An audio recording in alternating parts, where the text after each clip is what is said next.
আসসালামু আলাইকুম viewers, welcome to my channel.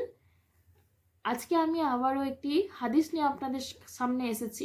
হাদিসটি হচ্ছে আল্লাহ নবী রাসূল সাল্লাল্লাহু আলাইহি ওয়াসাল্লাম বলছেন, কবরের থেকে কোনো ভয়ঙ্কর জায়গা আমি কখনো দেখিনি।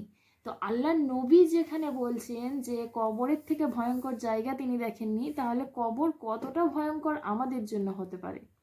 এটি সত্যি একটি ভয়ঙ্কর জায়গা আমাদের জীবনে, কিন্তু এই ভয়ঙ্কর জায়গার যে কঠিন শাস্তি, সেই শাস্তির থেকে রেহাই পাওয়ার জন্য আমরা কিন্তু আল্লাহর কাছে দোয়া করতে পারি।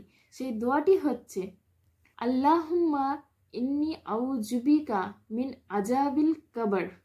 অর্থাৎ, হে আল্লাহ, আমি কবরের কঠিন আযাব থেকে বা কঠিন শাস্তি থেকে রক্ষা পেতে চাই। কবরের যে ভয়ঙ্কর রূপ, কবরের যে ভয়ঙ্কর শাস্তি, এই জায়গা থেকে রেহাই পাওয়ার জন্য, এই শাস্তি থেকে রেহাই পাওয়ার জন্য আমরা এই দোয়াটি বেশি বেশি করে পড়ব।